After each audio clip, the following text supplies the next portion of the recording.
Earthbound travelers, and welcome to this installment of Will of the Dice presents The Curse of Strahd. Currently, we're on the prequel, Death House. Who am I? Well, I am Tyr the DM. I'm the world's okayest DM, and I will be guiding the players through this hazardous world of Barovia through the Curse of Strahd module. This is my first module I've ever ran. I've been doing this 40 years. I think it's about time. But before we get into the chaos and creepy, we got some announcements and some housekeeping and introductions. So first and foremost, we are for mature audiences. Viewer listener discretion is advised. Secondly, we do not encourage the use of nicotine products such as vaping because some of us do doesn't mean you should. We want you to be happy and healthy. Thirdly, sometimes our battle maps contain flashing or strobing lights. Never strobing lights again because of our Christina. Never strobing lights again. But sometimes they have flashing light or animations, and people are maybe sensitive to that, so just be made aware. Now to talk to you about our beautiful musicians and our partners in this, I give you to the unruly Locke Clark. Greetings, gamers. I'm Locke Clark, and I'm going to take a moment and talk to you about first our musicians, those wonderful and talented people who have so thoughtfully given us permission to use their music in our show. Our musicians make the highs feel higher and the lows feel lower, and the combat feel more tense and deadly. They generally raise the level of immersion for all of us, and for that we thank them. Tonight, our musicians are Michael Gelfi, Kevin MacLeod, Jeff Farber, Dwergar, and then our very own Patrick Taylor. Thanks, Peculiar Patrick. I don't know which way to point. Also, we'd like to take a moment and thank our partners in this endeavor. Apparently I had it right the second time. With the pointing. Our first partner tonight is Red Panda Dice. Red Panda Dice provide quality dice for all your dicing needs when you buy Red Panda Dice. They come with a cute little red panda face right there on the natural 20 side of the D20. Excuse me. So that when you roll that critical hit, you get a cute little red panda staring back at you going, "You got them right in the spleen." And who doesn't want that? You can also get a cute plushie like this little guy. He has a hoodie. His hoodie has a pocket. You can put shit in that pocket. I'm not going to tell you what to put in there because I'm not your mom. So to get your very own dice or plushie, head over to redpandadice.com and tell them Tyr sent you. Also, we'd like to thank our other partner in this endeavor, Stalwart Makery. Stalwart Makery makes fine quality wooden gaming accessories like dice trays and DM screens. We all roll in Star Wars dice trays, and they are awesome. I've been rolling in mine. You can see Ames Vanna Whiting, one of those dice trays right now. I've been rolling in mine since season 1. I personally endorse this product. I love rolling into my Stalwart dice tray. You should go over to their website, stalwartmakery.com, and check that out. It's a brand new website that was made for them by the same people that made our brand new website. And so while you're cruising the internet, why don't you pop on over to willofthedice.com, check out our website, maybe get some merch like this cool Laz shirt that I'm wearing. You can get character art of your favorite characters from Will of the Dice on t-shirts, and you can also get one with Tyr's face on it if that's the way you want to go. Remember, the shirt you buy is a vote for who was your favorite character ever. That's how you show love. Oh, mercy. Yeah. Let's get into introductions. I had something I was going to say and forgot what it was. It's okay. Hi, yes, this is Ames, and tonight I am a she, her, and tonight I'm going to be playing Ripa. He is a he, him. He is a 6 foot tall, very kind of slender shade wing, which is basically like a bat ardling. So he is completely covered in fur, looks a little like a giant flying fox with an amber ruff around his neck, and he's wearing a very peculiar looking let's call it harness that was especially made by other shade wings so that they can have free movement and still use their wings and stuff. And he's just a young rogue out to see the world and wound up in Barovia. You can find us all over the internet at LollyG50. Hello, internet. It's me, Patrick, playing Route, a he, him. Route is a 4 foot tall, gnomish looking Asmar, devoted paladin of Tyr from Waterdeep. Having been swept away to Barovia, this soldier is ready to dispense justice against the curse of Strahd. I'm a he, they, and you can't find me on the internet anymore, so don't try. Hi, gamers. I'm still Lot Clark because. Because. And Because of the tonight wonderful things he does. I will be playing Jochi Kafre, who is a reborn Morlock. Jochi is 6'4". He is a he/him, as am I. Jochi is a walking skeleton with a purple mohawk and purple goatee, who is passionate about cooking. He's a chef, and he just wanted to provide nice meals for these adventurers while they're doing their thing on the road. And suddenly figured out that maybe there's more to him now than he thought, and is having a little bit of a crisis about it. And you can find me all over the social medias at Lock Unruly. That's Lock with an H. Hey everybody, this is Christina, she, her, the voice of Damia, also she, her. Damia is a 5'6" curvaceous Vistani, and she just wanted to have an adventure. Half the adventure for her is watching these people not from Barovia interact with Barovia. You can find me on Blue Sky at Deadly Kisses or on Twitter at Tiamor Skrsula. Hello, gamers. I'm John, and that's John with an H. And I am also a devoted follower of Tyr, the DM. But no, seriously, I am John. I am playing your Damphir Paladin bot, who's just a simple farmer who happened to know a thing or two about the ways of Barovia. And you can find me all over the internet at some iteration of that film guy. And you can find me on the internet as Tier the DM, as with John, some iteration. I'm not hard to find. All right, last piece of business. Our safe word for tonight is Rosebud. If for any reason the situation becomes too intense and you need it to stop, please use the safe word and we will go straight to break, discuss the situation, and return if we can. I want my players to be happy and healthy as I make their characters' lives a living hell.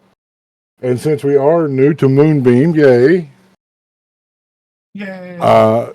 Those of you on Moonbeam that have not been with us long, I judge the success of my stories on how many times I am called a bastard by people. So feel free, if I hit a nerve and you want to let out a "you bastard," let it rip in chat.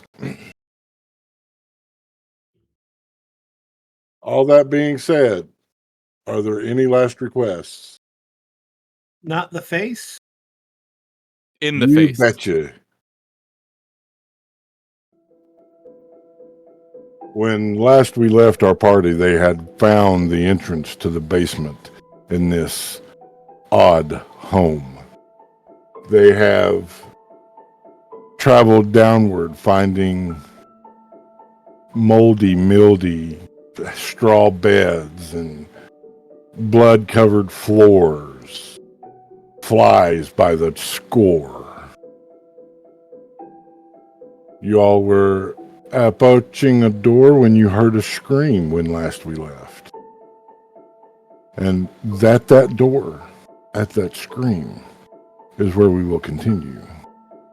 For this is where we determine, have you been forsaken to the will of the dice? The blood-rattling scream echoes off the stone walls surrounding you, almost making a chill run down your spine.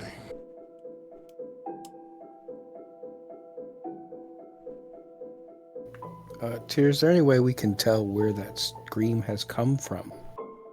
You may try to make a perception check or an insight check, whichever you would prefer, and we will see if it's possible.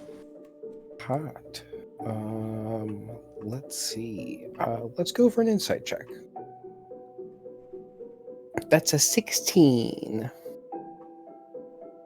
The only thing you're sure of is it's coming from the other side of this door. Okay. With that in mind, Route will approach the door, rip it open with zero care if it's trapped or locked, and start to go down the hallway. If no one else follows him, then no one else follows him. But Going up to the door route, grabbing and giving a yank. Give me an athletics check. You got it. Do. My big beefy frame gives me an 18. You feel tension, and then in a moment that tension is released. You hear the cracking and shattering of wood falling to the ground around you as you just pulled a push door back.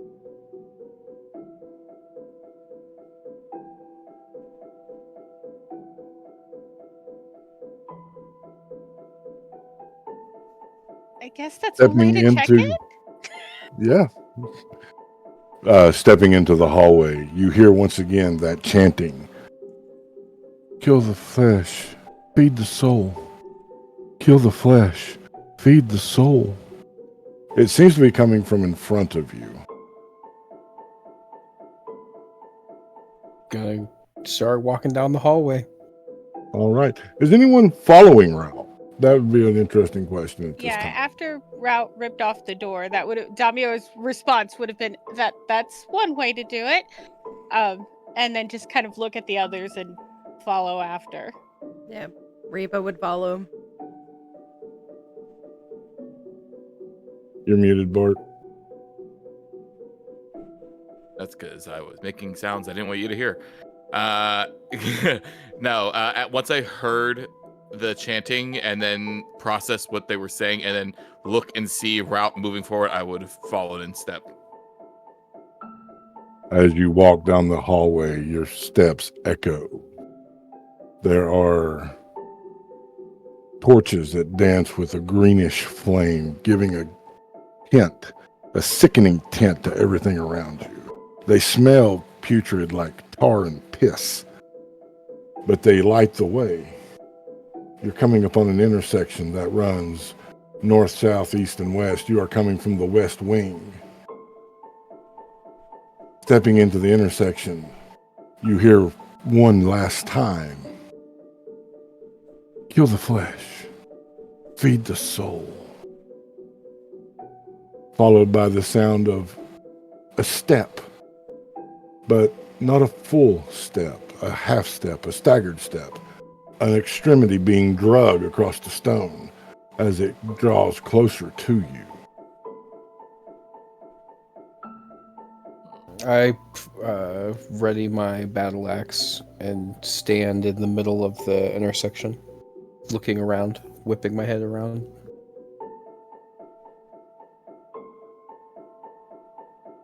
The sound comes from all directions, and from the shadows you see ghouls appearing. Hungry, starving ghouls that want to feast upon your flesh. Everyone roll initiative and we'll kick over to Foundry.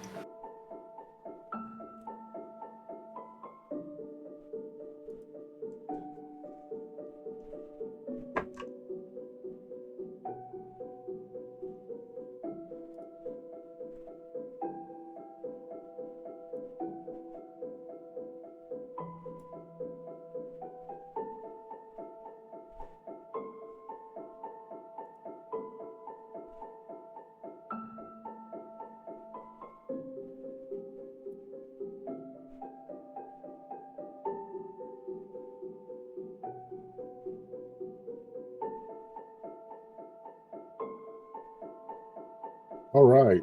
So for initiative, Damia. Math. 14. All right. Route. Give me 1 second here. That would be. Ooh, I didn't roll it. That's a 7. All right. Playing clean up. There ain't nothing wrong with that. Joshi. Jochi. You're muted, Block. 16. Reapa 8. and Bart. Well, someone has to bring up the rear before.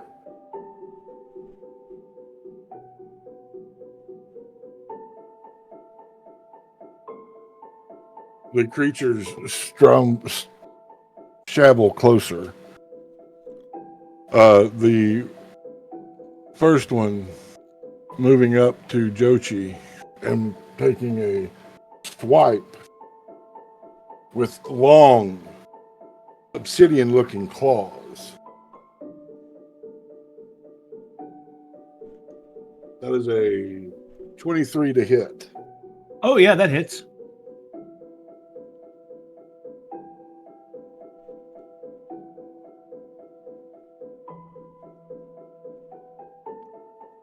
That is 5 points of slashing damage. The next one rumbles down to Rout.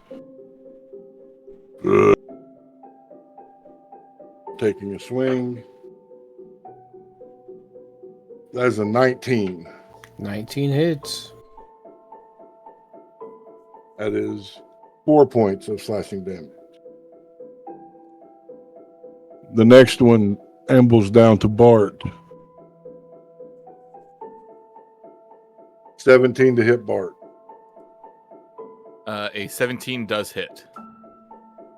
Alrighty. That is 4 points of slashing. And the last one comes up to you, Amia. That is a 5 to hit. I don't believe a 5 hits. Nope. All right. They're taking their attack. Jochi, you're up. Oh dear. Wait, all right, I think I can, and I'm going to bonus action, cast, Armor of Agathis. Okay. The frost armor covers you with spikes protruding, looking very, very menacing. And then I am going to, lash out with my, chef's knife, which will, the blade growing slightly larger and the, my bones shifting to make a chain of bone connected to it as I swing it at the ghoul in front of me. All right. That is a 14 plus That will 7. hit. That will do.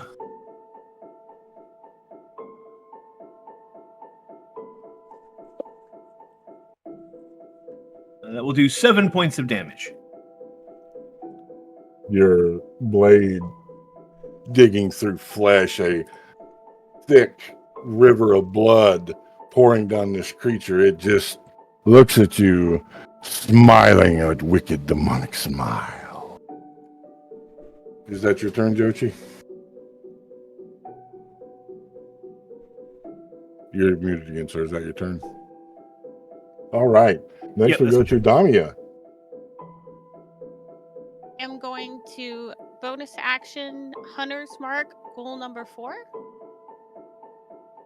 All right. And then attack with my scimitar. All right.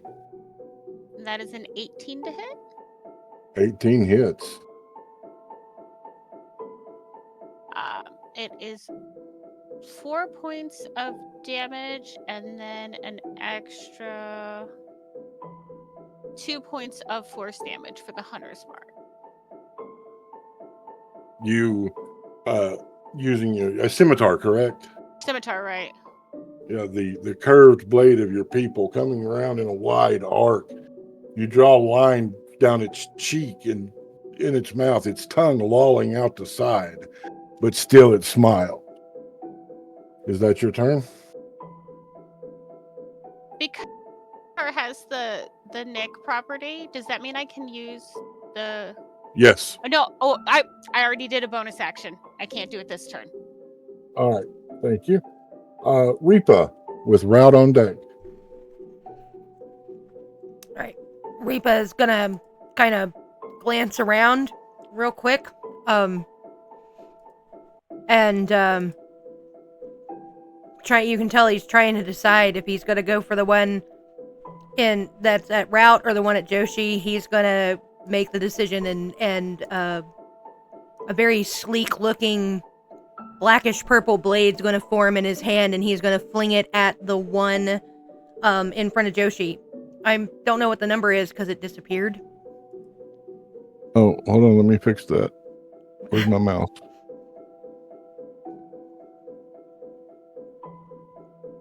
Number 3. Okay. So we're going to throw it at number 3. All right.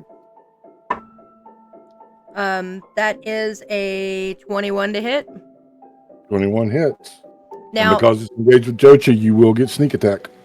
And I was going to ask about that because also with sneak attack, there's the new verbiage about as long as there's an ally within 5 feet of said target, That's and right. the ally is Yeah. not incapacitated in any way.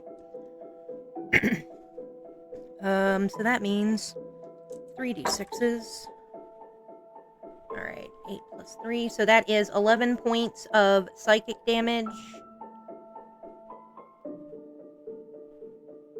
No, sorry, strike that. I'm sorry. That is 8 points of psychic damage. 8 points from my sneak attack.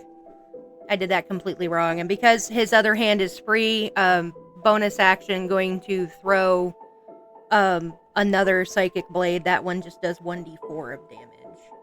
Okay. So 22 to hit.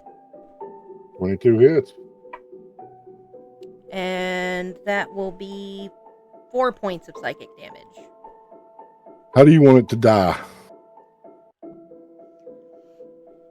He would have been aiming for the eyes. So but the blade would be gone. So it's just kind of like, for a second there, that black purplish blade would be there, and then it would vanish, and the thing just basically splat to the floor.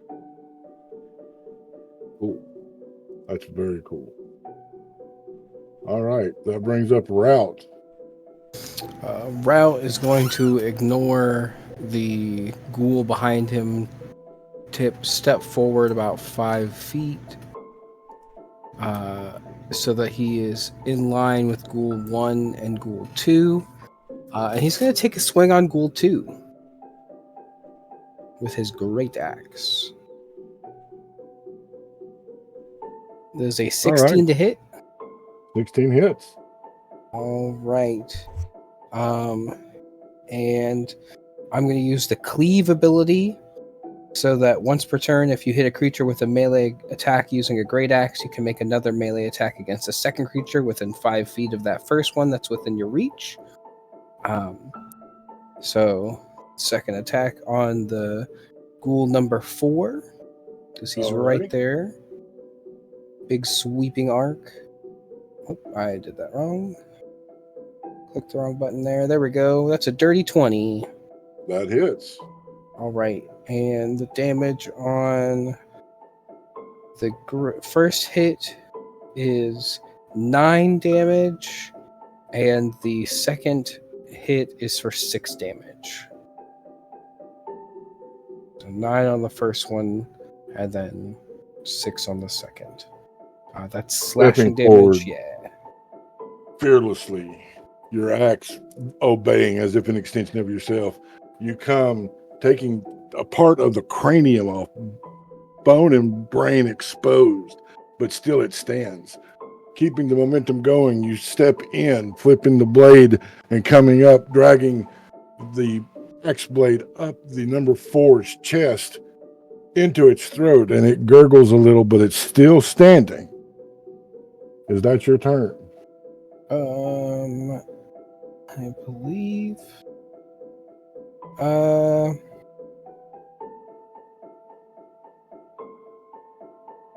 believe that's going to be it for me, yeah. All right, Bart, you're up. All right. Quick question on, since new rule set. I also have the cleave ability with the halberd. Yep. Since I have a reach of 10, 4 and 2, similar to Route, they are within 10 feet of each other, within my reach. And within Okay. 5 feet of me, but it says a second creature within 5 feet of the first. That's within my reach. I let it go for him. I didn't measure, so go ahead. All right, cool. I just wanted to check if it was also a reach thing. All right, so for at least for this round, I'm gonna take a note from his book, and I step back, still within melee of 4 and 2, but with the front of my scythe going to 4 first, and then cleaving to 2, hopefully. All right, make those attack rolls. So on 4, 17 to hit. 17 hits, my friend. All right. Oops, wrong dice. Hold on. Well, it's actually the same modifier, so. And then a 23 on the second one. Okay. All right. And then I will divine smite these. Okay. So. You can only divine smite on one, though, right? You're making 2 attacks, but it only goes on 1. Yeah. The target takes, which after hitting a target. Okay, yeah. So Yeah. we'll just apply it to the one that's on Damia, so number 4. So I'll do Okay. his damage first. All right, so that's 8. All right, and then I'm going to use that. And then, are these considered fiend or undead? They are undead. All right, I figured they were since you described them as ghouls. All right, 28 points of damage to number 4. You cleave it in half. Yeah. So as my scythe is coming through, I start channeling my inner light, surrounded in the darkness of being a Damphir, as the edge of the scythe starts to glow as I cleave it in twain, having the searing light of my divine favor burn away this ghoul as it swings around. And although the divineness is starting to fade off, the tip of the scythe hits the second one, and I do. I don't do my modifier damage, so well, just the tip. See how it feels. 2 points of damage. We are for mature audiences. That's why I say that at the beginning of every show. All right, that is it for me. I've done a couple of things. All right. Number 1. Cackling maniacally. Sensing power in front of it. Charges route with that clawed attack. As an 18. 18 hits.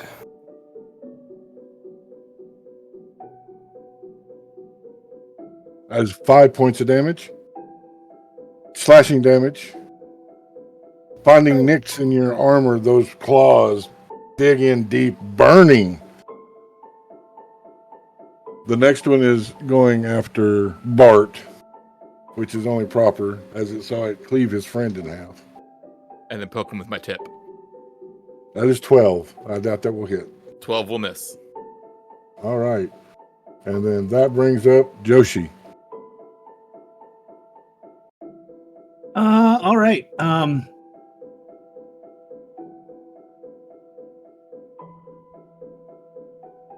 Joshi turns and almost like he's not in control of his own body, turns, sees the next ghoul, raises his blade and points a la Donald Sutherland in Invasion of the Body Snatchers, and just opens his mouth, making a noise, and his eyes glow bright green, and an eldritch blast shoots out of the end of the blade at ghoul number 1. All right. That is a natural 20. Okay. Good job. Is Tierbot running? Tierbot is not up. Tierbot's not Okay. running. So it's just max So damage plus rolled. All right. That is a 6 on the die, so that is 16 points of force damage. You said 16? 16. Joshi, as you expel an Eldritch Blast for the first time ever, these new powers coming to you during times of tension in combat, there is this disconnection, this disassociation with reality for just a moment. As everything stills, there is calm where there should be fear. There is peace where there should be turbulence. And you feel the energy rush through you. And with a breath, you release it, slamming into this creature. It blows out its chest, ichor and gore splattering on the floor behind it. It looks down in disbelief before falling forward dead. Take that, I say as I come back to myself.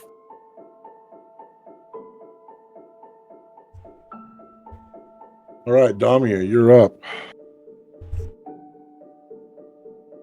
Seeing that number 4 has fallen, she's going to use her bonus action to move the hunter's mark to 2.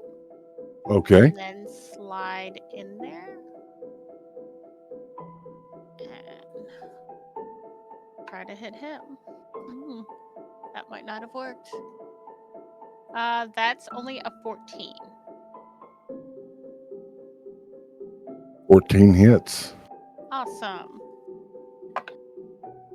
So it is 7 points of slashing and 1 extra point of force. Coming through, Damia, in a moment, your hunter's mark is on this creature. It cannot elude you. You are the huntress. Your blade slashing through the air. As with Joshi, everything stills for a moment. Everything is calm. The water's smooth. You know where your blade needs to go to be fatal, and it obeys your will. As you step into this mantle of adventurer, of warrior, you find that the fear is pressed down as the adrenaline rushes through you, and you cleave it in half diagonally. It's sliding apart with a sickening.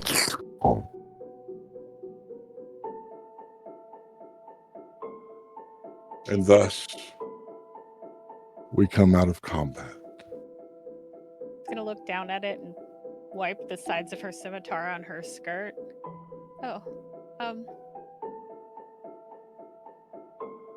Scream, right? We were following a scream? Yes. Damia, did you see what I did? Yeah. Did you see that? And she gives you like 2 thumbs up.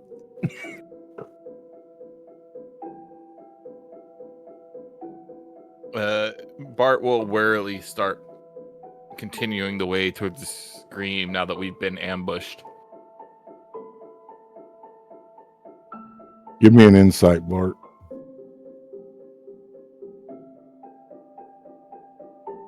Ten. The scream was bait. My You friends, can I feel feel- something lure us down here to attack us. So we should be on guard for any more of these ghouls and their ghoulishness. Yeah, we will handle them like we did the last. I have faith in us. Also, I'm apparently powerful. What is? Why do my bones itch? And Joshi starts unbuckling his leather armor and stripping off pieces of armor from his outfit. I feel like I should. And suddenly he makes some hand gestures and says some words, and I cast mage armor on myself.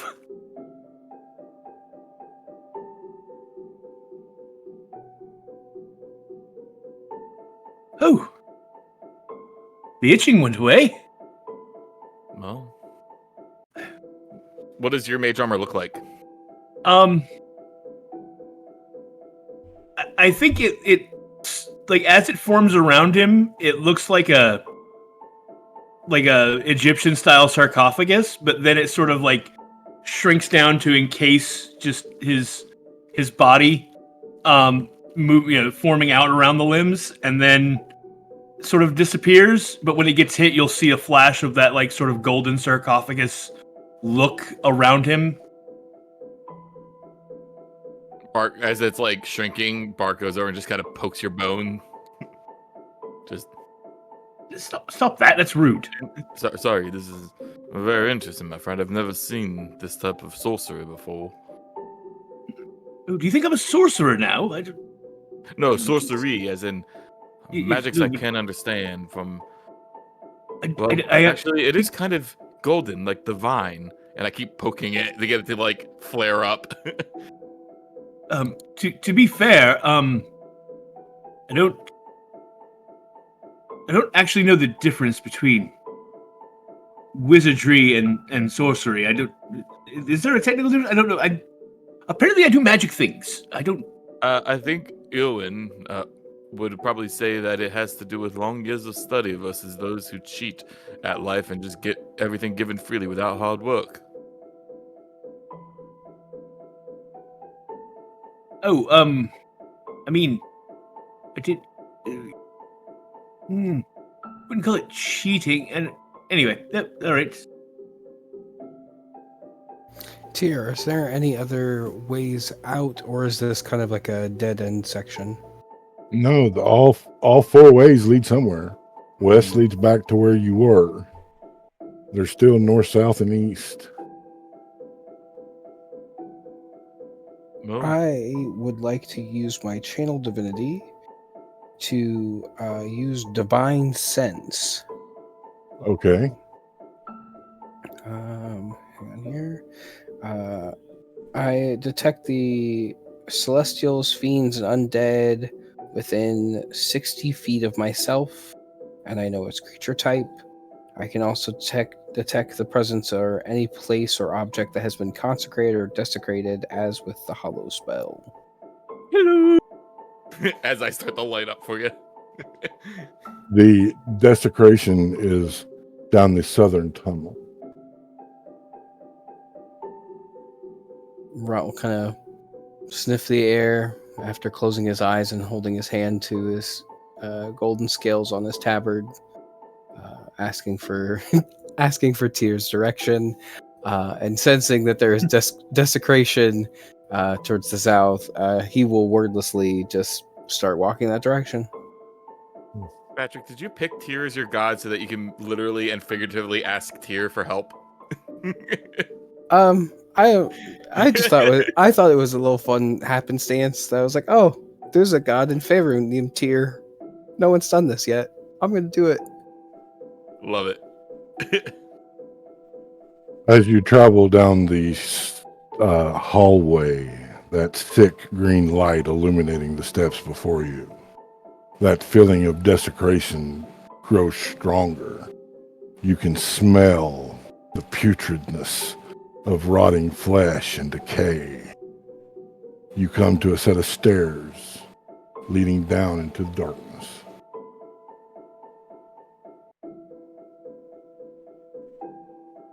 He'll take his axe out, or wait, he'll start to like muscle memory, take his axe out, get ready to wave his hand over the head, and then put his axe away and turn to Bart and put his hand out and say, friend, I think you said you had a lantern earlier. Oh, yeah. Let me see here. I believe I do have one in my accoutrement. Yes, here. And he he sets down his satchel and starts digging around. And then we'll strike his tinderbox to light it for him and then hands him the lit lamp. While you guys are doing that, Reapa is going to kind of sidle up and be like, I can take look-see before light to tell you if anything is there. That way light no draw it. And as Reapa says that, as he's saying it, I'll turn the lantern to face the wall so it only lights a small circle and not the whole area, so that we don't give away our position before it's too late. Reapa will kind of sidle past Bart. If they're close to each other, he'll kind of weave between you two, and he's going to stop before he goes, any further, and he's going to check the steps right there for a trap. All right. Give me an investigation check. We learned from the last time. Did we though? Reapa did. That's a 24. There is no traps. Okay, he's going to go one step down and then use his echolocation pulse. Which will allow There it is. It's a focus pulse, expanding the blind sight range to 120 feet. And it basically lets me... It's blind sight. So as long as things aren't under full cover. You see the hallway, the stairwell going down, pardon me, I misspoke. And an ornate door is reflected back. You cannot get beyond the door for some reason. He's not talking exactly soft, but not loud either. He's just gonna kind of like over the shoulder. Can't see past door. Fancy door, bottom of the stairs. I look closer. And he's gonna go down like another step. While going down the steps, he is actively looking for traps. All right, investigation check. Yep. 19 plus 4, so 23. You don't find any traps. Okay. When he gets to the door, he's going to check the door, looking trap. Is it locked? It is not. But what you see is a beautiful gilded door. There is embossed upon it the image of a man holding a blade in one hand and an orb in the other. It is monochrome, so there's no distinction of who the man is. He's going to relay that up the stairs, and also, no traps, stairs safe. York, come down. At that point, Bart will hand the lantern over to Route. May the light guide you, my friend. Route I will follow nods down. and goes down. You come to the same door.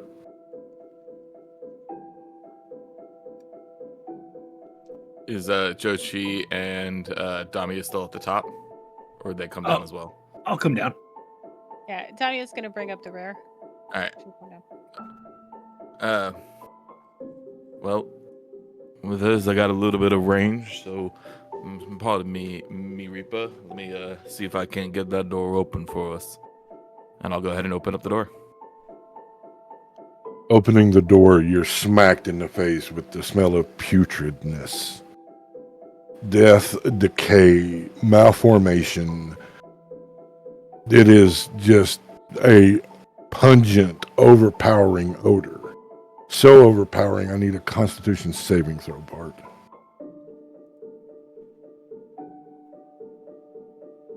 $15. You will take 1 point of damage as you vomit.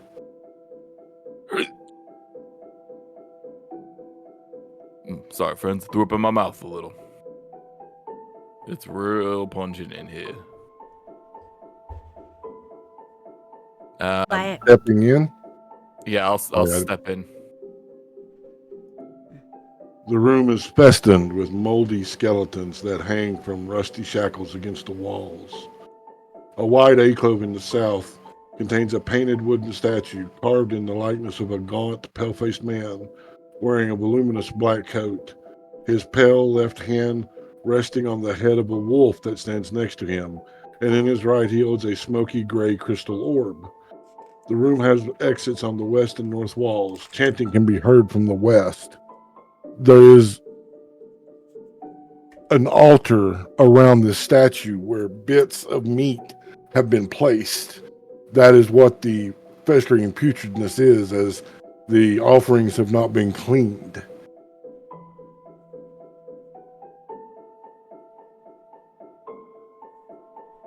Do we Well- recognize the statue? Oh, yes, Damia recognizes the statue. It is Strahd.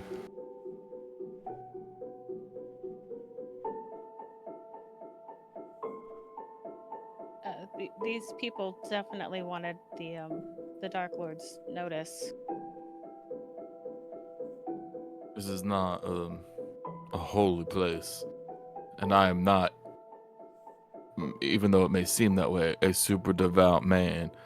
But if there is a God you believe in, you should pray to them now, because dark tidings are afoot.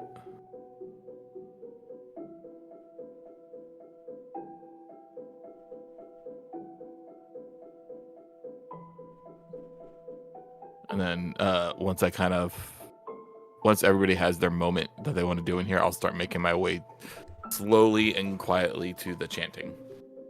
Okay. Is Damia doing anything? Damia's just trying to watch. Like, she's gonna bring up the rear, so she's gonna wait till everybody moves before she moves towards the chanting. All right. Jochi? Yeah, I'm gonna move into the room and look around. Ooh, this is quite awful. Offends my sensibilities as a cook to leave meat festering in this way. I'm just gonna sort of poke around the room, see if I find anything of interest. Give me an investigation check. Sure.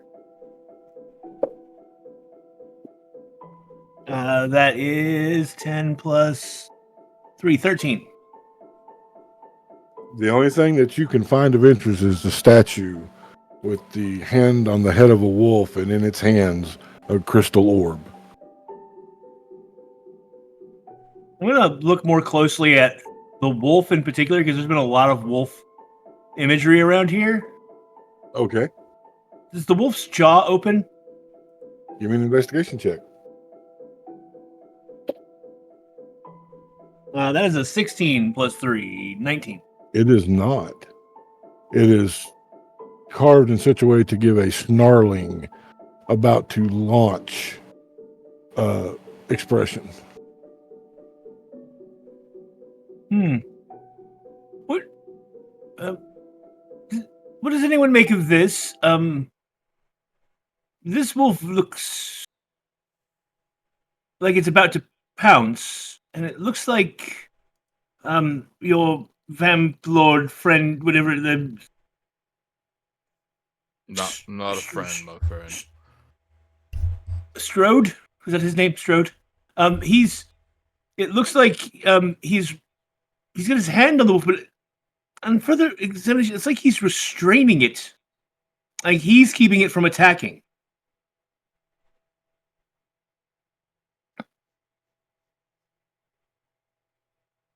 Well, sometimes when you have a aggressive pet, you keep your hand on the collar until you're ready to control where it puts its sensibilities and displaced anger. Here, the orb in the statue's hand, is it the same material as the rest of the statue? No, it's a real orb. Do you think that if someone were to take the orb out of Mr. Strode's hand, that it would wake the wolf and he would release it like the ones that were upstairs when we touched the what was it she touched? Paperweight? Paperweight, yes. Do you think this is like that?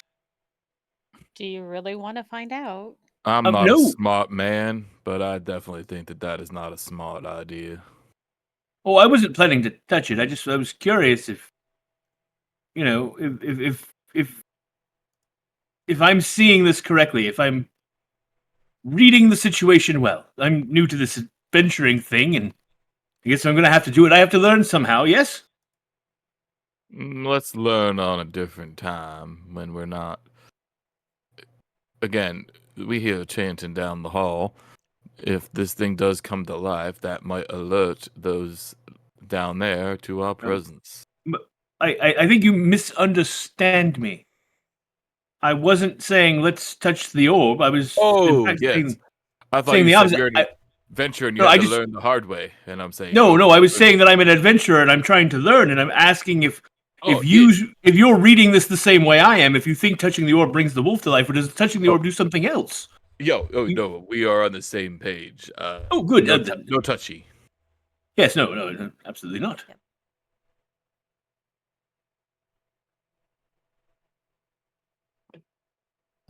I'm not one to really analyze art, but it seems to me that this guy here is just a figure in these lands. We've been seeing lots of art with him in it, and I think perhaps that is just an art piece. Route shrugs and starts to go down the other hallway with the lantern. Towards the chanting. Yeah. Reapa's gonna follow Route. The light's Making leaving. I your suppose we should go.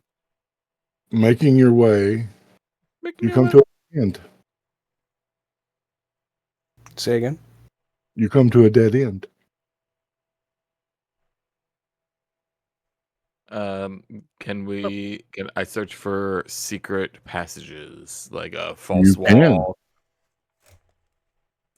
We still hear the chanting. Yes. Reapa will start looking around. Nope, it's a dead end. I got a 5. Got a 16. Reapa, you find that there is a brick that is out of place. The way that it's set, it is extending a couple of millimeters away from the wall farther than the rest.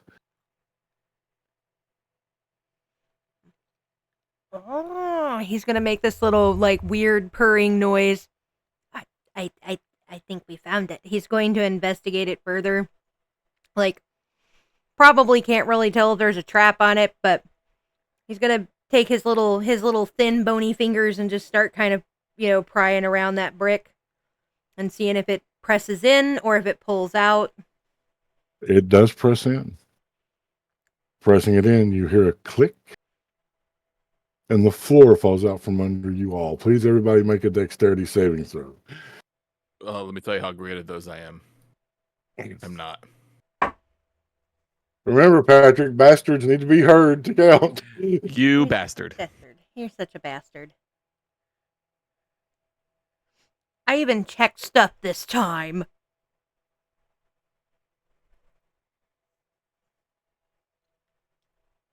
All right.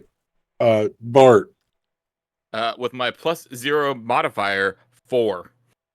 you take 1 point of damage. Oof. Damia, 12. 12. You take no damage. Yoshi, 19. no damage. Route, 6. 1 point of damage. And Reapa, That was a 22. no damage. You find yourself in a room. There is a set of broken, disparaged stairs that this trapdoor should have opened into. There was once a walkway from the trapdoor down into the room, but time and age has gnawed away this wooden structure. The room contains a large wood-framed bed with a rotted feathered mattress, a wardrobe containing several old robes, and a pair of iron candlesticks open in the corner. There is an iron crate containing something, if you can open it. And at the foot of the bed, there is an unlocked wooden footlocker.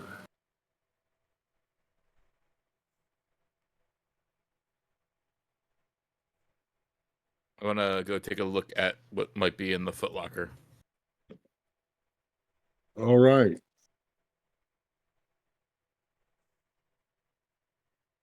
Opening the footlocker, it contains 4 potions,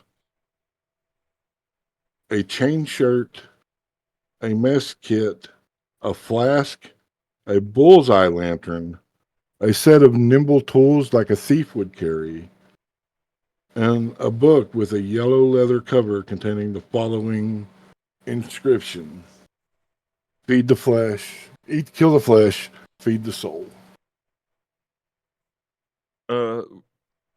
My friend Rao, we had that little disagreement upstairs. Um, the ghouls that were talking about eating our flesh and feeding their souls. How do you feel about taking some of their belongings? I personally do not believe that we should be taking anything here, but it does seem that this stuff belongs to diabolical figures, and therefore I do not have as much respect for diabolical figures as much as the next person, and therefore their stuff is possibly open to being taken. However, if it does prove that these people who own this house are not diabolical figures, I expected us to return any of our ill-gotten goods. Within reason, yes. Like, if we drink a potion, we can't vomit it back up onto them. That is completely fair. And I Well, think that they would understand that in the interest of saving their children, we may have to have liberated some of their belongings in the interest of doing good and keeping things like this out of the hands of ne'er-do-wells. Do we want to open the iron thing? I do not think that old Betty, and I like tap my scythe, is the right tool for this job. Oh, I was talking to Reaper. Oh, I did. So Davia will like point her finger. I'm in my mind's eye. Reapa's already like right next to it, ready to go. yep. Reaper will kind of like step Amber over to it. pans over. Um, does it have a lock on it? Like a noticeable lock? You're muted. It does. It has a padlock on it. Gonna take a look at it first, make sure it's not trapped. All right, give me an investigation. That's a 15. You do not detect any traps, Reaper. Okay, gonna out of his little vest, out of his little battle harness, he's gonna pull out his thieves' tools and go to work. All right, sleight of hand. Yep. That's a 27 because a nat 20 plus a 7. Awesome. There is no time at all involved in this. This is just a simple padlock. With a flex of your wrist, there's a satisfying click, and the lock falls away. He'll open it. Opening the iron chest, you find after we get back from break. We're going to go ahead and take our first break. We're going to take 10 minutes, get our beverages of choice, our snickety snacks, and we'll be right back. You bastard.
And we're back. Thanks so much for hanging out. Sorry we had a bit of a tech issue there. It was on our side, not on Twitch or Moonbeam. It was on our side. We got it fixed, and now we're ready to rock and roll. You all have just come into this room with a molded, feathered bed, and a chest, and an iron chest, and a cupboard, and stuff. And Reaper, you have unlocked the iron chest and are opening it, correct? Yep. You find 30 wooden torches.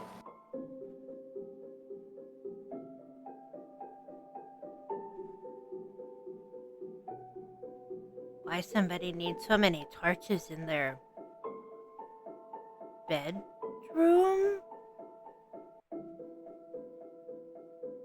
I think the better question is, who padlocks torches in an iron box? Yes. You have point.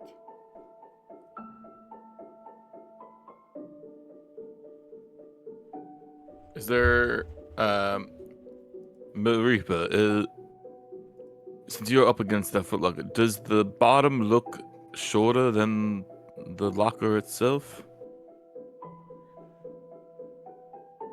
He'll look. Does it, It dear? does not. It does not. No.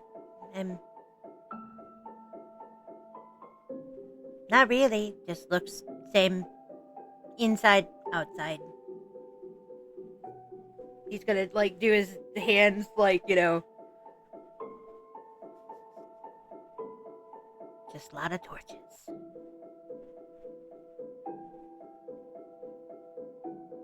Looking around, this is the only thing that's down here from where the stairs were. Is this one room? Yeah, it's one room.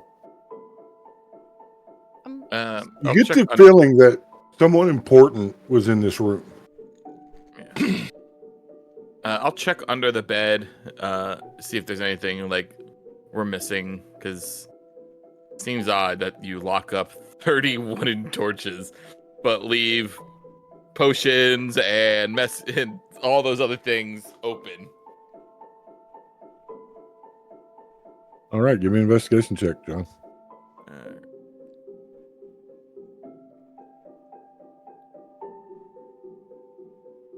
16. You find dust bunnies. Oh no! Ah! All right, yeah. Well, perhaps these are important, though, so, waste not, want not. I take off my backpack and I start sticking torches in my backpack. I'm going to take 10. I just wonder if this means, we only saw 4 ghouls. What if this is the whole little cult group, whatever you want to call them? Do we need to expect 26 more?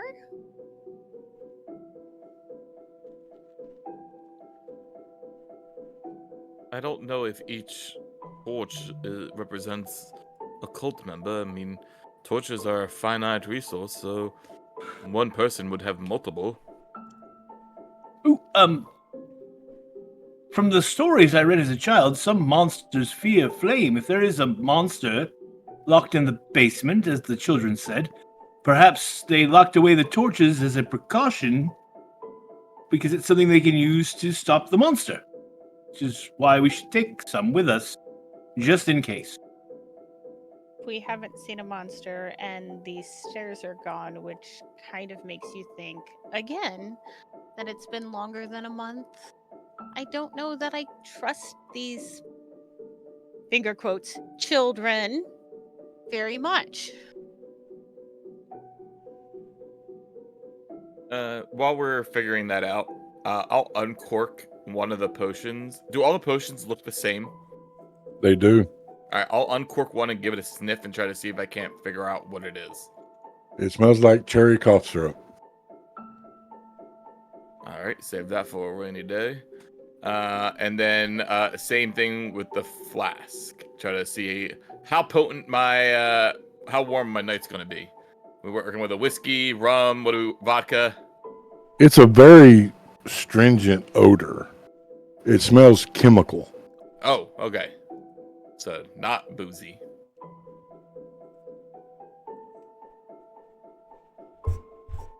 Jochi, two things. Yes. As a chef, you've got, and I look at his face, and there's no nose, right? Nope, just a hole. Your sense of smell would have been, how, as a chef, how is good sense, and he starts tripping over his words when he realizes the faux pas he made about, like, Oh no, smelling. I can smell and taste things. I don't know how it works, but I can. Yeah, you want this me smells to, like cherry cough syrup to me. Does it remind you of any type of thing that you would have encountered before other than cherry cough syrup?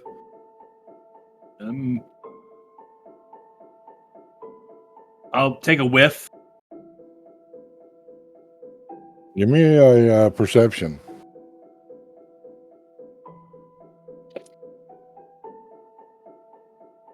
9 plus 3. It smells 12. like cherry cough syrup. No, this does smell like cherry cough syrup. I think it's a bit of the tussin. Okay. Well, if any of us get a cold, then we're solid. Secondly, I'm assuming that your knife skills are par none. Very dexterous with your fingers. Is that correct? I like to think so. Would you want to hold on to these tools for dexterous things that you may need getting done in case Reaper is incapacitated? Sure, I can try that. Yeah, you who can just knows? hold on to them, and then if Reaper needs them, you've got them. But if Reaper's down or not around, then we still have a pair for making a nice mirepoix. So I'll give him the thieves' tools, so that way we have a backup pair. Alrighty.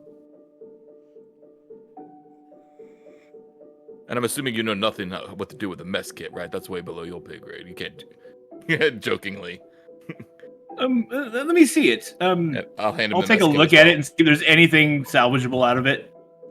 It's a nice mess kit. Oh, actually, this isn't bad. I was being facetious. Obviously, this is meant for you, since you are our resident chef, Departé. Which I know translates to chef of the party, Chef Departé. Yeah, it's very good. Is it Elvish? Yes, I start speaking in Elvish to him. Oh, I start responding in Elvish. Yes. Perfect. We both speak Elvish, which is now canonically French, I guess. No, I'm not learning French. Omelette du fromage. You guys start speaking in Elvish. Reapa's gonna do that thing. His head's kind of tilt to the side, you know, like dogs and cats do when they're like. He's just gonna be, and his eyes are darting back and forth between you both. Look, I'm dyslexic. I cannot learn foreign languages. I've tried. So no, we're not making it canonically French. All right. Well, I suppose we should figure out how to get out of here. Anyone else want any of these torches? I took 10. I'll throw a bundle in my satchel. Okay. How far up is the floor? Like 8 feet. And There's then also a door on the west side of the room. I was about to ask if we saw a door out. A door? Well, let's exit through the gift shop then. And I will make my way towards the door. And I will, since this seems to be a bedroom, I'm just going to open it to get out, not thinking to check because why would it be trapped from this side? And I'm hoping that's not going to bite me in the ass. You find yourself in an extravagant, posh, opulent even, reliquary. You can hear about a dozen voices chanting, "He is the ancient. He is the land. He is the ancient. He is the land. There is several relics of the faith distributed about this room. A mummified hand with sharp claws on the loop of a rope. A knife carved from what looks to be bone. A dagger with a rat skull set into the pommel. So on and so forth.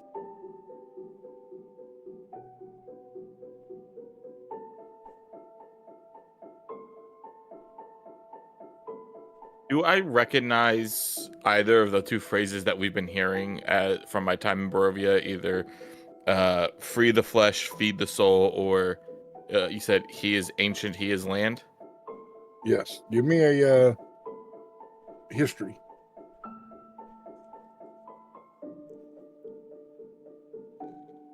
Doing all the smart checks with my -1 intelligence. 13 total. The he is ancient, he is the land is familiar. It is a child's rhyme, a game they play that alludes to the saying that Strahd controls the very land of Barovia. Would I know if it's like a call and response, like when they say he is the ancient, he is the land, you respond with XYZ? No, there is no call and response. It is Okay. just, he is the ancient, he is the land. Perfect. Reepa's gonna look around. Is there another door in this room or no? No, just the one door. So just a bunch of creepy Oh, stuff. no. Wait, back up. I was looking at the wrong map. Yes, there is another door on the far wall directly across from this one. Okay. So west again. Still going west. Yes.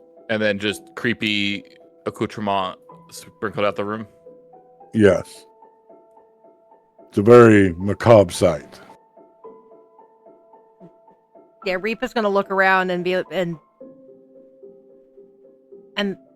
don't know about the rest of you, but I don't like it here. No, It's gonna head and then, towards the other door. this does not sit well with me. But I'm also not a man that knows what these things could be used for.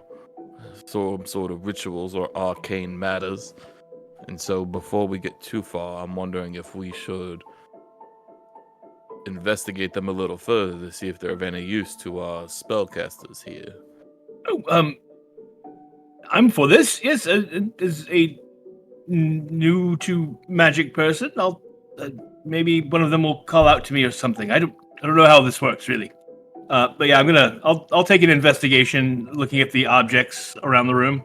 Because Okay. in D&D, there's very weird like material components that could be like, oh, what was he say? Like a mummified hand? So who knows? I have a 19 for investigation. Okay. You find like a beautiful varnished orb that looks like it's part of an eyeball. A frog tied to a stick. The frog's dead, of course. There's a bag full of guano. There's a severed finger in a bag. There is something that will catch your attention, Joshi. There is a 6-inch tall wooden figure of a mummy with its arms crossed over its chest. Oh,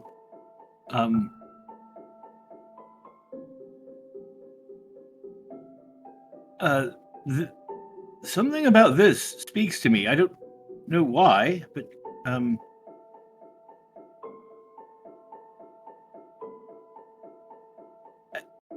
I pick up the figurine of the mummy. Okay. And then I say something in Akiri.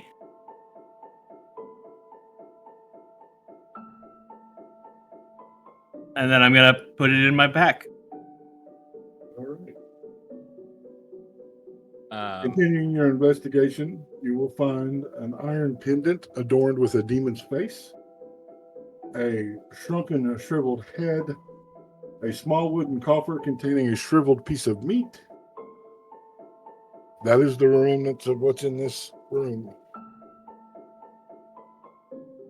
So, Tyr, not to metagame, but there are only a handful of spells that I know the material components of because I think they're ridiculous. One of the things you mentioned is a material component. Would I know that? Give me an Arcana check.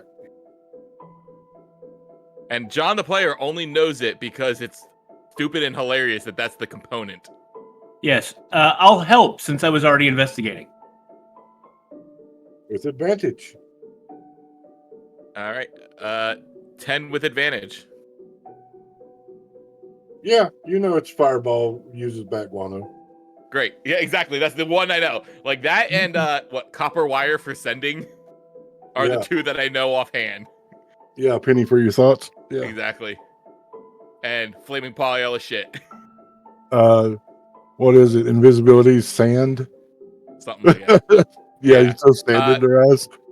So Bart recalls vaguely from back in his younger days, joking with his old troop of like guards that, you know, magicians basically when they cast fireball are throwing fiery piles of bat shit at people, and they would all chuckle about it, and then seeing the bag of Bakwano will grab that and see if Ilwyn can use it. Ewan.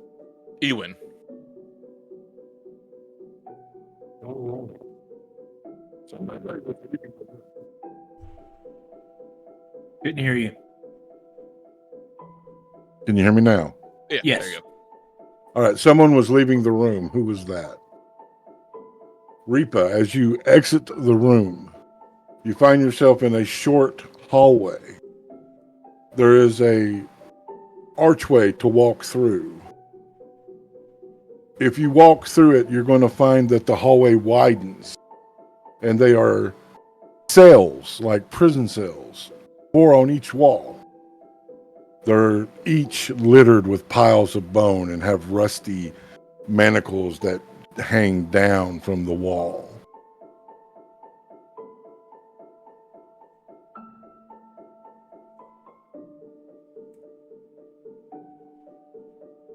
Ugh. I don't know if anybody followed Reaper or not. I was But he's seeing Reaper go, Damia is gonna just like make a sign against warding against evil and follow to get out of this area. How can this keep getting worse? Like, the smell is bad, and then it gets badder, and then At least they're not festering meat. I would think Well. this is better.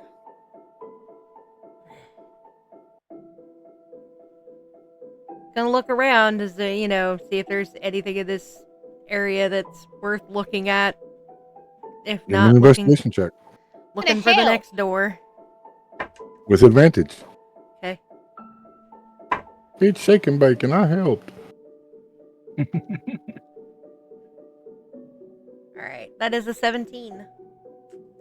There's nothing but bone and carrion in these cells, but you do hear the small trickle of water on the other side of the door.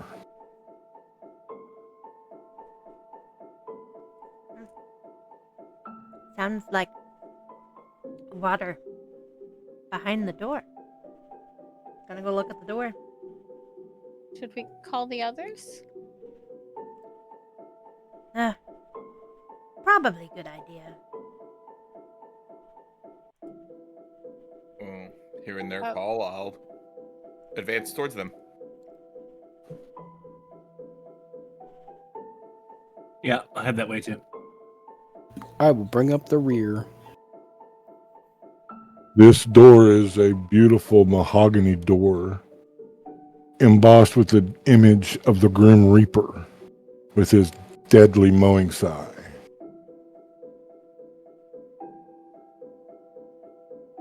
his hand outstretched as the door handle. Reapa's gonna point at it and then point back at Bart. Kind of looks like you. He's gonna kind of be smirking a little bit. Reminds me of our friend Sal.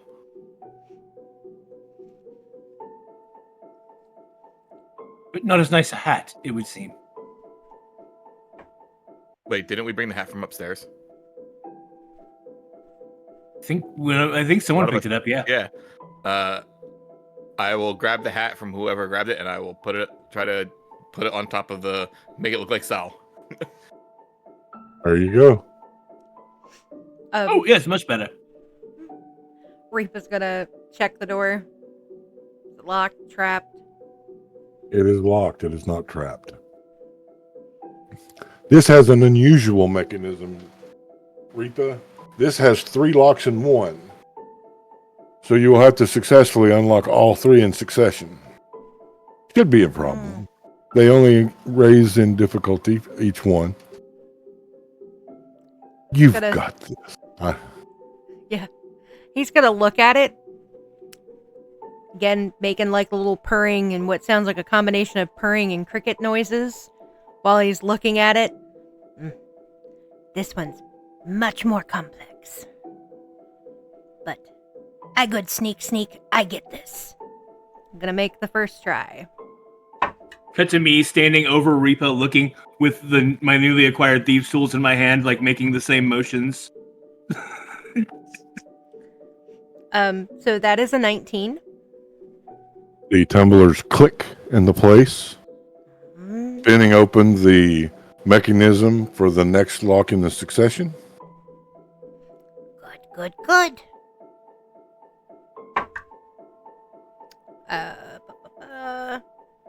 That is a 21. This one also does the same. It opening the mechanism for the third. Okay. One more. And that one is a dirty 20. The mowing sigh falls, slicing at you. Give me a dexterity saving throw.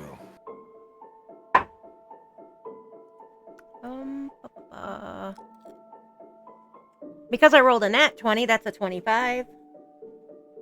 That'll be Since 2 I points saw- of damage. Since I said I was standing right there watching closely, do I need to make one as well? Yes. Ha! Yeah, no, that's a 10. That'll be 4 points of damage. As I see the scythe hit Jochi, I'll reach my hand out to help them back up, and I will lay on hands for 4. Thank you. Just a scratch, I think. And then I will pat Reapa on the back, saying, "Good job disarming them locks there," and give them 2 points of lay on hands.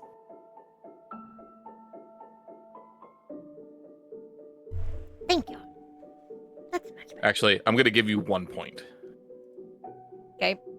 Yeah, because then that leaves me with 5 exactly, which I need for other things, just in case.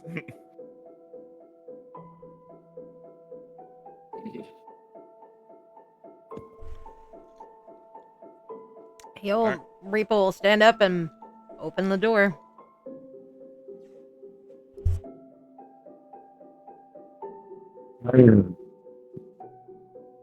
Static smell of blood greets your nostrils as you see a light of amber bathe this room before you. There is 2 coffins sitting in angles, both of their feet pointing towards a dais that has a pool of blood around it, flowing, trickling, as if a fountain. There are 2 glass cases with flowers and different herbs, and in the other one a golden rod. And there, next to the pool of blood, is a heap of vegetation.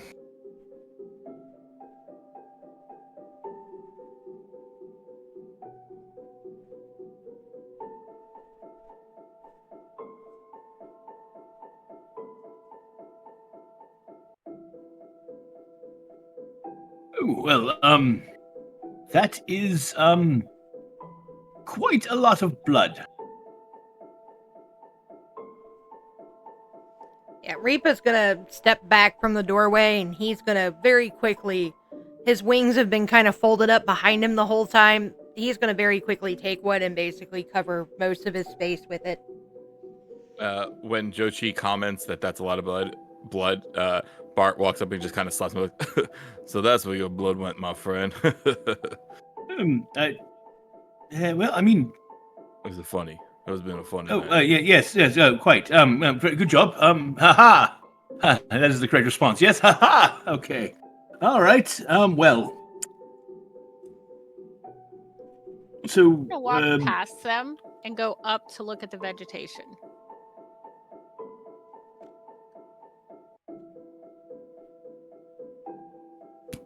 It is a large pile of what looks to be fresh vegetation in the room.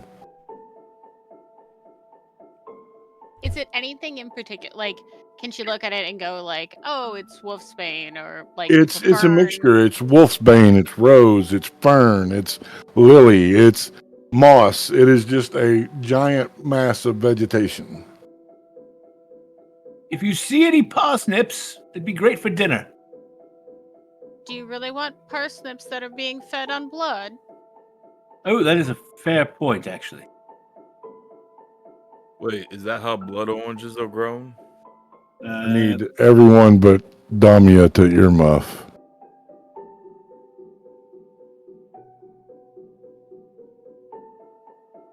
Damia, as you look up and say, do you want it grown on blood? The whole pile of vegetation shifts back and forth rapidly for a moment. Oh, okay. Can I poke it with the tip of my scimitar? You can. Okay, that's what she's gonna do. As you do, it screeches. I'm bringing everyone back now.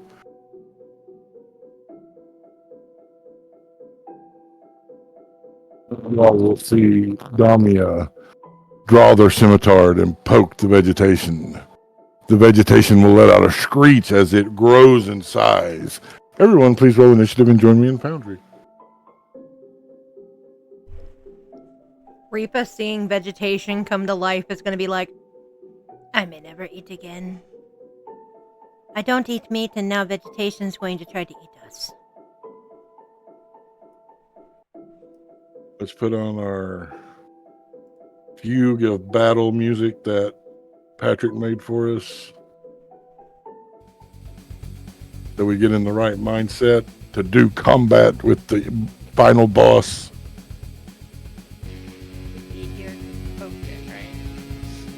All right, Damia. 14. Route. That is a 15. Yoshi. Also a 14. Reapa. 15. Bart. 6. All right, this brings up Reapa first. Reapa. Oh no. Where's my mouse? Second. Yep.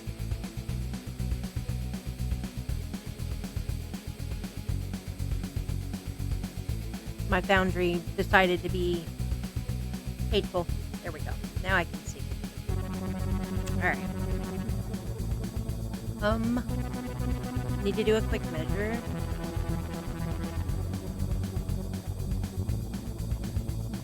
Alright. 25. Alright. Gonna, Reapa is going to take, about 10 speed of movement to go south, and a little bit east so that they are kind of in front of the glass case that has, I think it was the jewels and stuff in it. Anyway, it's this glass case here. And then That one has the flowers. flowers. Thank you. I don't know why I kind of forgot if it was jewels or flowers. And he's going to summon his first psychic blade to fling it at said thing. All right. Go ahead and make that attack roll. Okay. 15 to hit. 15 hits. Okay. Is there anybody within 5 feet of it? Damia is, right? Damia. Okay. All right, so that will be 7 points of psychic damage. And then I would get sneak attack since she's within 5 feet. Yep. So that's 8 points of piercing damage. And then I'll go ahead and use my bonus action to summon a second psychic blade. Oh my god. That's a nat 1. Okay, so since Tierbot's not up, the onus falls on me. Roll a D100. Remember, he's just a baby. That's a 38. Roll damage for your psychic blade. Okay, it's my second one, so it's just a D4. 3. You will take 1 point of damage, Damia, as the psychic blade goes off course and slams into you. Is that your So turn, sorry! Risa? Yes, Reapa's gonna yell, so sorry. So sorry, so sorry. Route, you're up. All right. Route is going to unsheath his great axe and take movement, charging towards this shambling mound, getting right next to Damia and right behind it, and he's going to also no, he's not going to do that. He's just going to take a swing with his great axe. All right, please make that attack roll. 14. 14 misses. Dang. Have you ever took a machete into a thick bunch of weeds? Mm-hmm. How it'll catch and bind. That's what happens with this creature. Your great axe catches and binds. Oh, damn. So he'll tug it free and kind of stand in a high guard position, and that'll be my turn.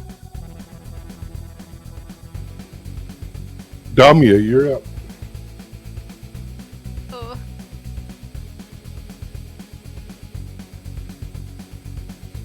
Right. Oh, yeah, no. She half-heartedly swings at it, and I don't think a 9 hits. No, 9 does not hit. Is that your turn, Damia? She's gonna do a 5-foot adjustment just to try to clear out the way a little bit. Okay. That'll bring up Jochi with Bard on deck. 2 seconds. I gotta look something up. The wording on my character sheet is very unclear.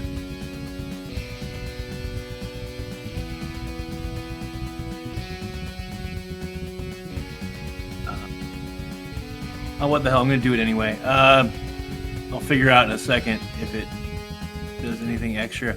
I'm going to bonus action activate my form of dread, growing to nearly 10 feet tall and taking on more of a pharaoh-like appearance with with a turban and the Egyptian pharaoh style bound goatee, and then I am going to move south, and then a bit to the east.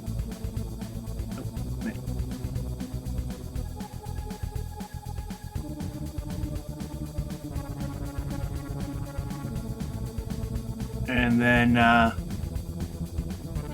And then I'm going to attack the creature with my bone spur. Okay.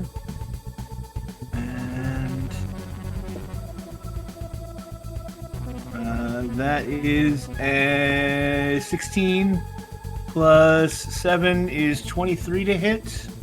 That hits. That does max damage. 11 points of slashing, and I think I get to add onto that, but I need to figure that out real quick. So if you want to move on to the next person, if I do, I'll just give you the damage that comes from being in Form of Dread. You just need to. All right, Bart, you're up. All right. I will move to be between Damia and the dais, which puts me within 10 feet of the mound. Doing my bonus action first, I present my amulet and I say a little prayer, and I tell Damia that may the light protect her from the darkness of Barovia, and I cast Shield of Faith on her. So you'll get a +2 bonus to your AC. And then I am going to swing my scythe at the thing of grass, and doing what scythes were designed to do, and mow it down. All right, go make an attack roll. Actually, do the attack roll first. 15. 15 hits. 4 damage.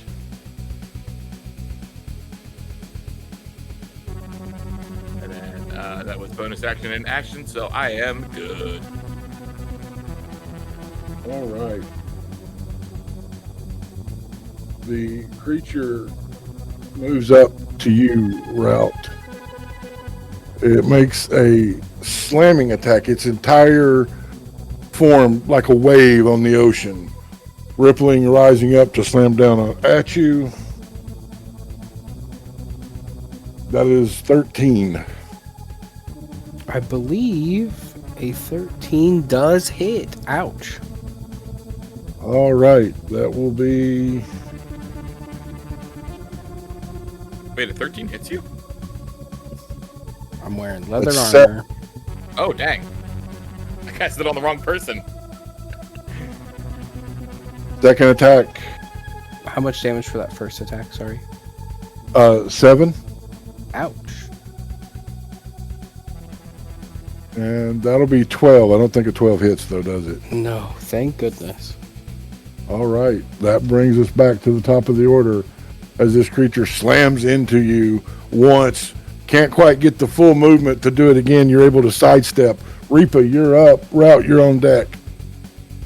Yep. Reapa's gonna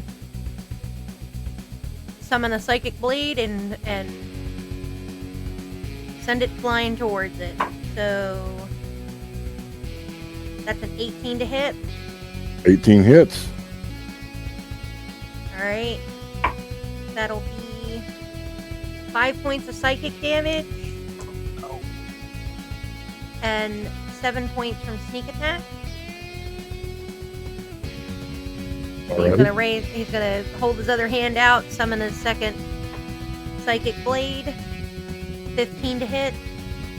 That hits. Okay, and that'll be 2 points of psychic damage. All right. Cleaving into the mass of tangled root and vine, you are cutting through with your psychic blades. After that, Route, you're up. Route is going to say in Gnomish, "Oh, I feel the divine justice call upon me," and is going to kind of hold his hand onto his tabard and wave it across his axe, casting Divine Favor at level 1. All right, and what does that do? Until the spell ends, your attacks with weapons deal an extra 1d4 radiant damage on a hit. And it is a bonus action, so he is then going to take a swing at this shambling mound. All right, make that attack roll. That is a 17. 17 hits. That is for 6 slashing and an additional 4 radiant. The creature shrieks and shudders as it feels the divine energy curse through it. Is that your turn, Route? That is Rout's turn. All right, Damia, you're up. I have a question. Bart, where did you put that flask? Like, would I have seen you where you put it away? It would be in my satchel. Okay. So Damia is gonna go up to Bart and go, excuse me, and like reach for your satchel. If you don't stop her, she's gonna pull out the flask. Borrow this? No, that's not for drinking. It had some type no, of no. Can I do borrow not drink it? that. Can I borrow it? Sure, but do you think now's the best time for that? And she's gonna take the cap off and throw it at the mount. What? Okay. That could have been perfectly good for something. Going end over end, the liquid splashing everywhere.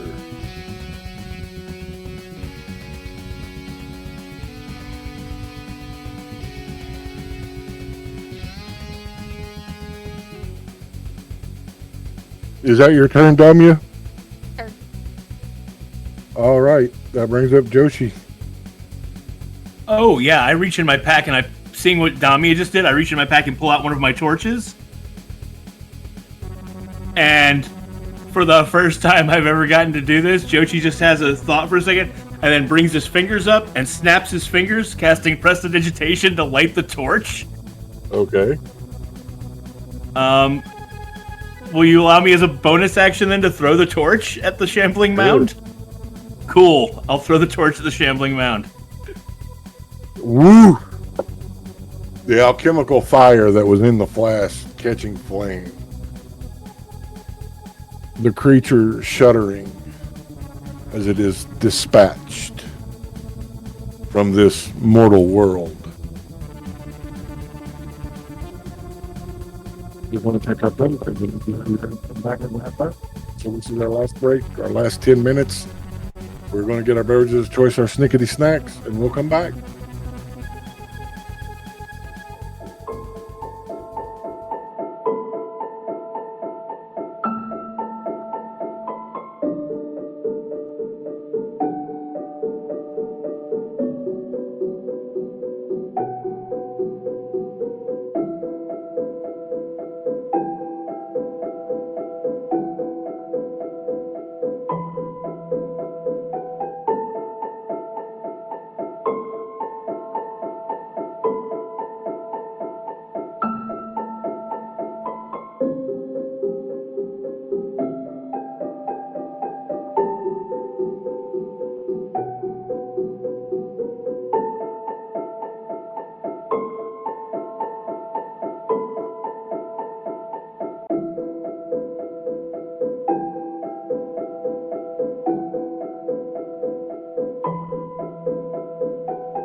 back. Sorry for the ill-timed break because we're going to be doing the wrap-up and conclusion to this part of The Curse of Strahd. But I am a chronic pain patient, and sometimes I have to take weird break times to handle the pain. So thank you for bearing with us through that. As you all stand in this room of sacrifice, the shambling mound ashes, the air thick with the stench of smoke from its burning. 13 hooded, translucent figures will appear. One must die.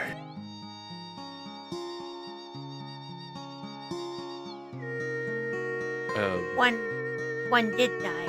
That one. Yeah. He's gonna point at the shambling mound. And technically, I've already died, and so is that one. So, technicality. Yes, I'm very We dead. need a fresh sacrifice. Will you feed us? Kill the flesh, feed the soul. Nah, I'm good. Route, you good, my friend? Rout just kind of gives you a look of like, what are you? What? Just kind of shrugs and looks at these spirits and goes, I'm not really sure. I'm not from here, but you're wanting us to give you a sacrifice. We are not part of your religious followings or cult of what have you. So I would just like to kindly say with the words of my deity, Tyr, god of justice, kindly fuck off. There is wailing and groaning and chains rattling as the very house shakes on its foundations. But with such a show of strength and conviction, the figures fade. There is the sound of a mockingbird sitting on a windowsill. You can see that there's a door at the top of 3 steps that leads out into the now day, though day is just as gloomy in Barovia.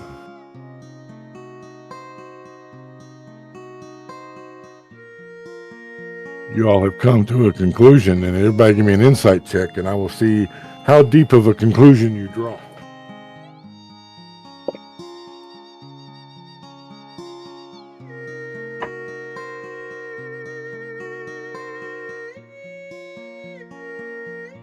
Bart, 6. Damia, 15. Yoshi, 21, blackjack. Route. 9. No, you gotta tell me, man. Come on. Nah, I'm just playing. Reaper, 21.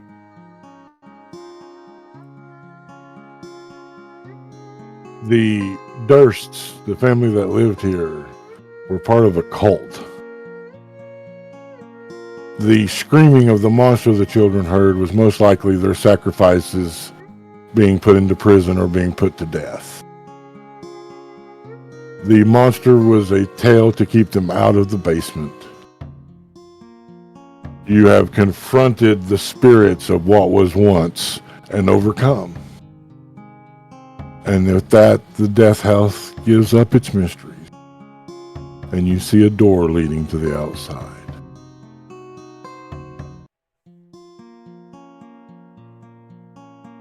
Bart will lead the way and leave the darkness into the light.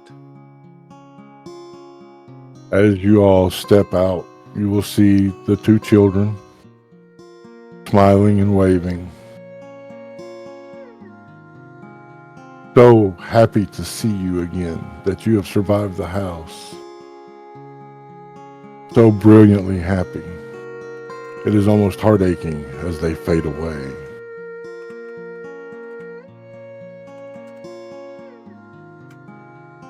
And this, my friends, is where we end Death House and start next time in the full present Curse of Strahd. I want to thank everyone so much for playing at my table. I hope you had fun. I want to thank everyone that's watched us and commented and stuff. We hope you enjoyed.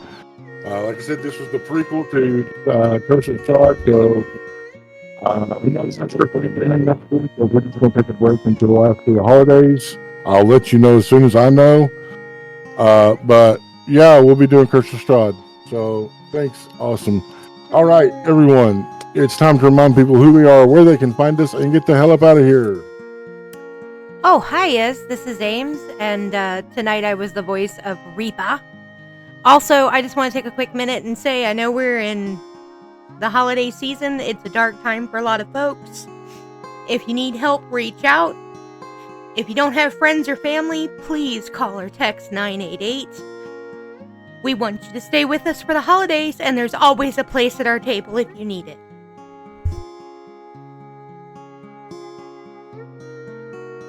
Hi everybody, it's me, Patrick. I am Route, and you can't find me anywhere but here on the internet. Hi, gamers. I'm still Clark because I wasn't given any other choice. And tonight I was Jochi. Remember that the Salvation Army is a church, not a charity. They only give back 85% of what they collected those red buckets to actual charity.